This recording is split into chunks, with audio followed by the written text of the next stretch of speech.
Good morning. Good morning. And welcome to First Parish Church in Billerica's Zoom online Sunday service. We are a UU welcoming congregation, and whoever you are and wherever you are on life's journey, you're welcome here for today's service. My name's Brita. I'll be the worship assistant for today's service, our Memorial Day service. And our worship leaders this morning are Teresa and Kenny English. They're members of First Parish. Kenny is a nurse, Teresa is a teacher, and they are both veterans. And we're so happy to have them with us here this morning for the Memorial Day service. Are there any announcements? Okay, in that case, here are our opening words. Teresa and Kenny. Teresa and I will be reading We Arrive Out of Many Singular Rooms by Kenneth Patton. Due to technical limitations, Teresa will be reading the response on behalf of the congregation. You can follow along on the slide. We arrive out of many singular rooms, walking over the branching streets. We come to be assured that brothers and sisters surround us to restore their images on our eyes. We enlarge our voices in common speaking and singing. We try again that solitude found in the midst of those who with us seek their hidden reckonings. Our eyes reclaim the remembered faces, their voices stir the surrounding air. The warmth of their hands assures us and the gladness of our spoken names. This is the reason of cities, of homes, of assemblies in the houses of worship. It is good to be with one another. This is the time in our service when we invite those who are here to say our chalice lighting words, as I light the chalice. I guess they're not going to be on the screen, but they're in your order of service. And if you have them, you can say them together with me. Life is a gift for which we are grateful. We gather in community to celebrate the glories and the mysteries of this great gift. All right, Teresa is going to introduce our first opening hymn. So our choir has pre-recorded We'll Build a Land, and you'll find the lyrics in your order of service or on the screen. So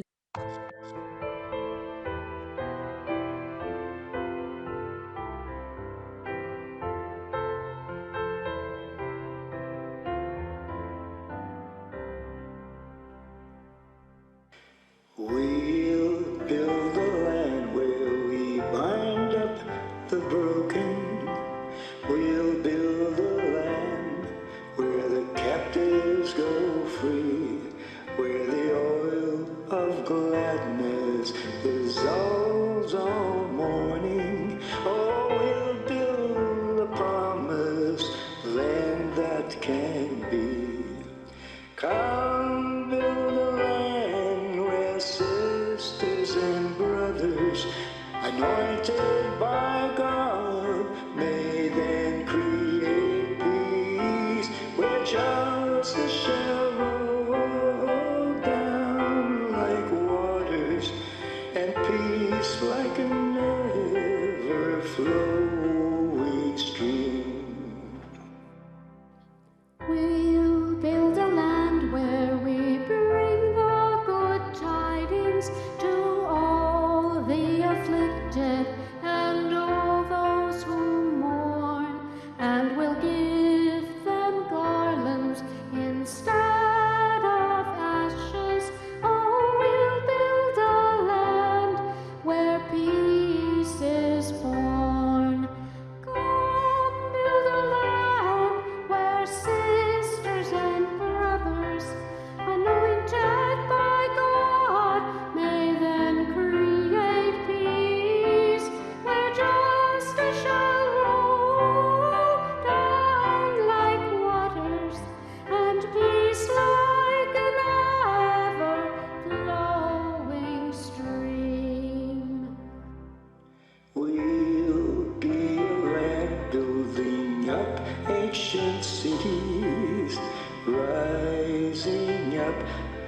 devastations from old, restoring ruins of generations.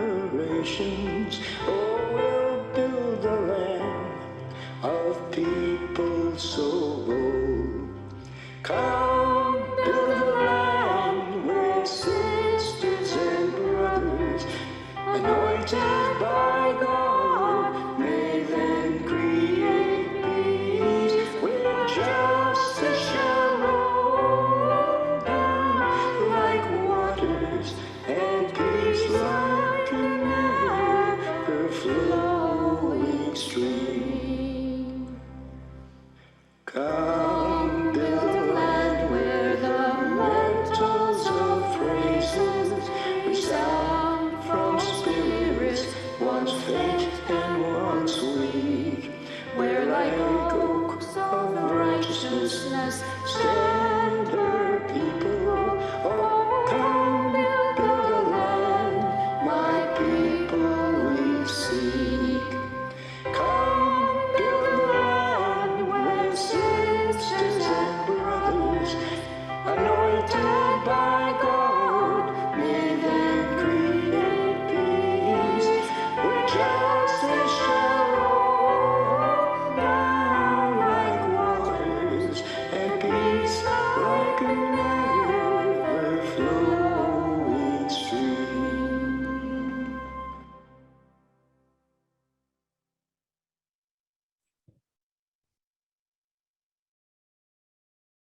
Thank you. Thank you. We did it. Thank you, people, for knowing how to do technology.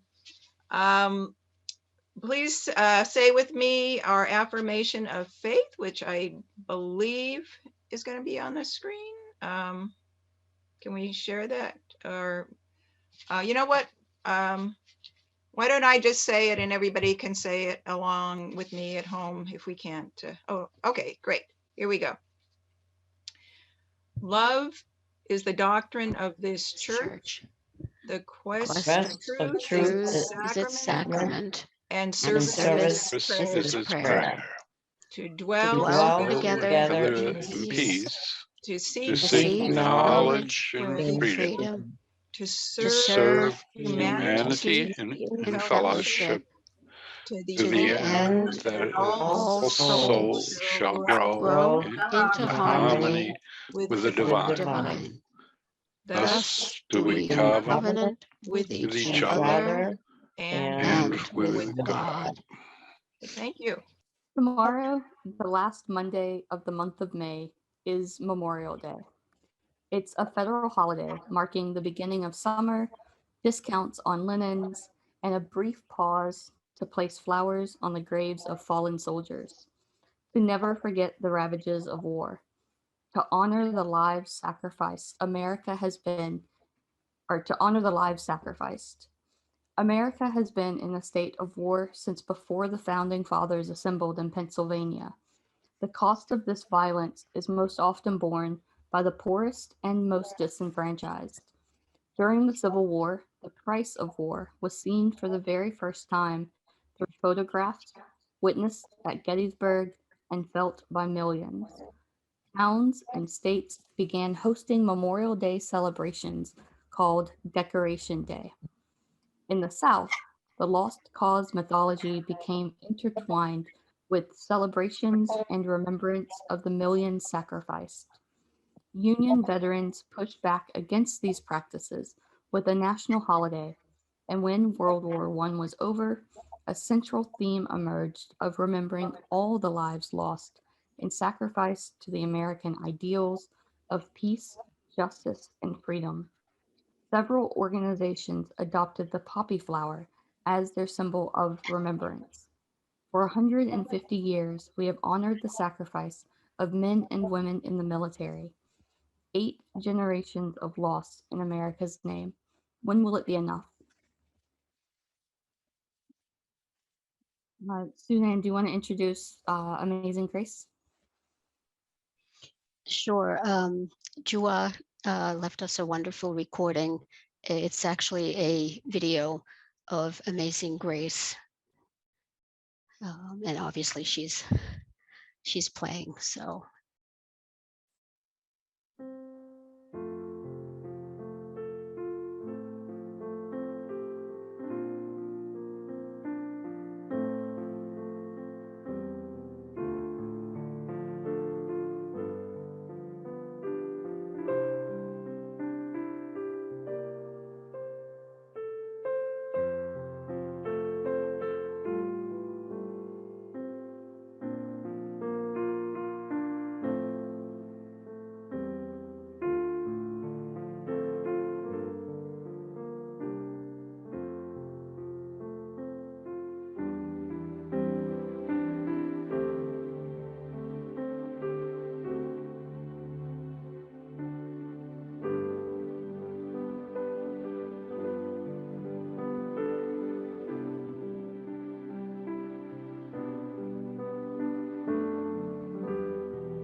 Absolutely beautiful. So this is the time when we would do a meditation or a prayer. Instead of a prayer, I'm going to read a poem that was written by Stephen Crane in the years after the Civil War. It's from his book called War is Kind. Do not weep, maiden, for war is kind. Because your lover threw wild hands toward the sky, and the affrighted steed ran on alone. Do not weep, war is kind. Hoarse, booming drums of the regiment, little souls who thirst for fight. These men were born to drill and die. The unexplained glory flies above them. Great is the battle god, great and his kingdom, a field where 1,000 corpses lie. Do not weep, babe, for war is kind. Because your father tumbled in the yellow trenches, raged at his breast, gulped and died. Do not weep, war is kind. Swift, blazing flag of the regiment, eagle with crest of red and gold. These men were born to drill and die. Point for them the virtue of slaughter. Make plain to them the excellence of killing, and a field where 1,000 corpses lie. Mother, whose heart hung humble as a button on the bright splendid shroud of your son, do not weep, war is kind.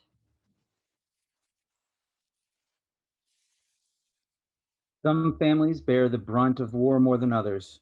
War has touched each generation of our families for as far as records go back. Both our fathers joined the Marine Corps. My father challenged me to join the Corps and become a man like him. Teresa's father insisted she join the Air Force, and thankfully for once, she actually listened. Both of our families have fought in every conflict from the founding of our nation to the Great War, World War II, Korea, Vietnam.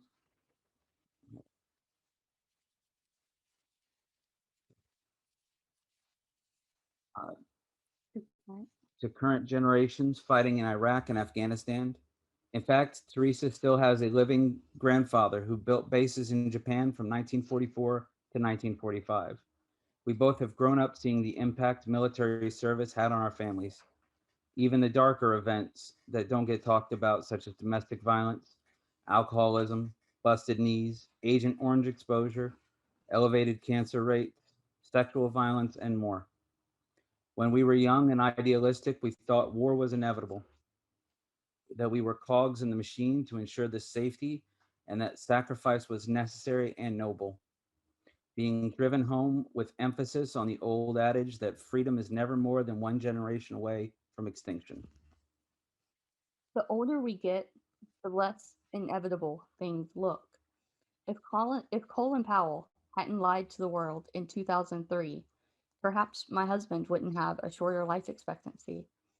Leadership that is allowed to continue using our people to bludgeon other countries is not leadership at all.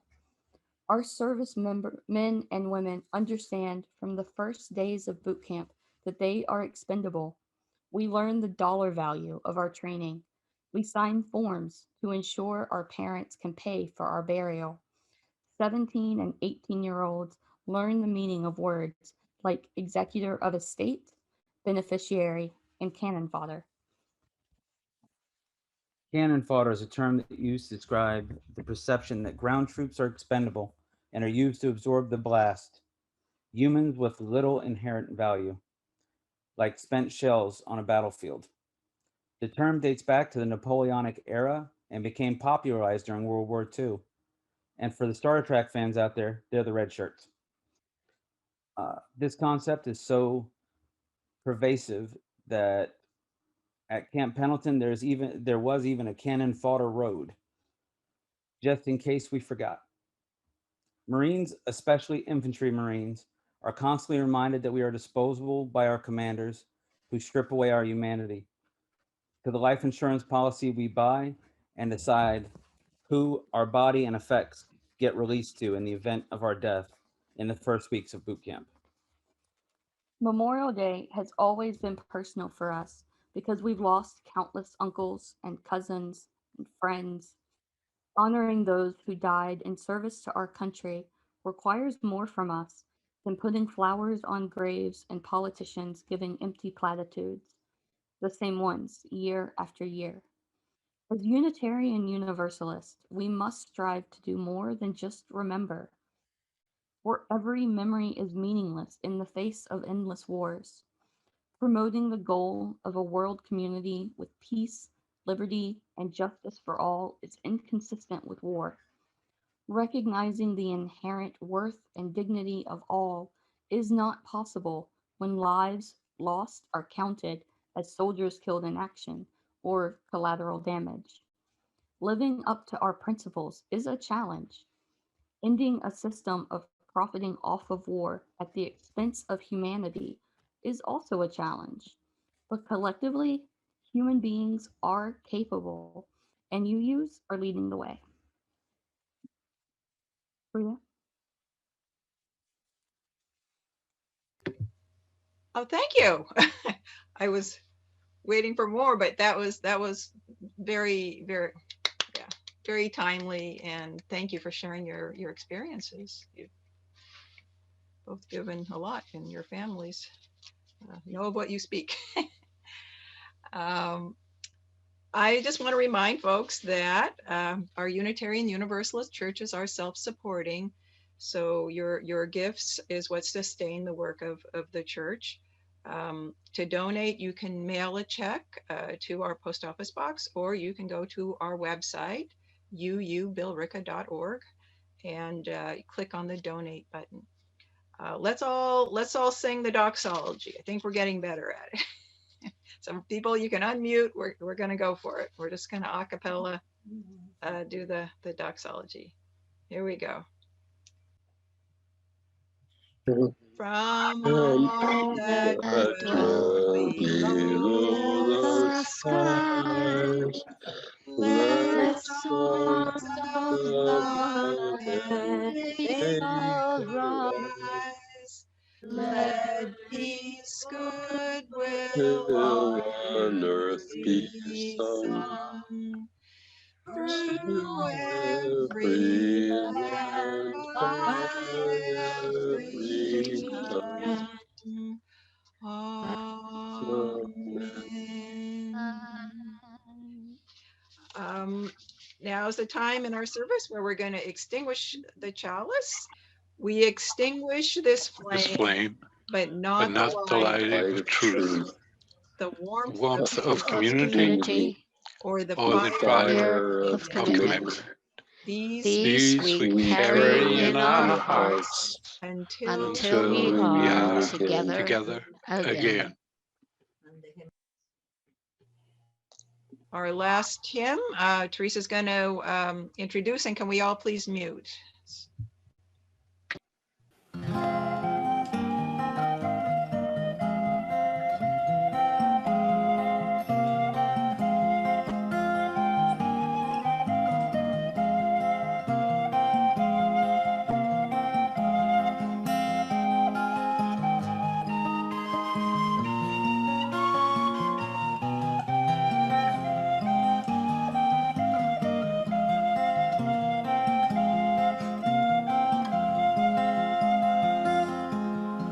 Step by step, the longest march can be won, can be won. Many stones can form an arch, singly none, and by union what we will can be accomplished still. Drops of water turn a mill, singly none, singly none. Step by step, the longest march can be won, can be won. Many stones can form an arch, singly none, and by union what we will can be accomplished still. Drops of water turn a mill, singly none, singly none.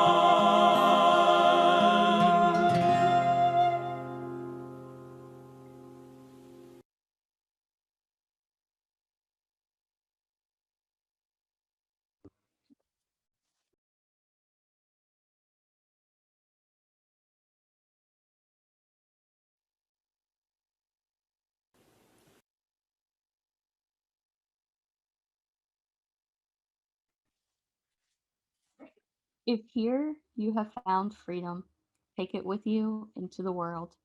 If you have found comfort, go and share it with others.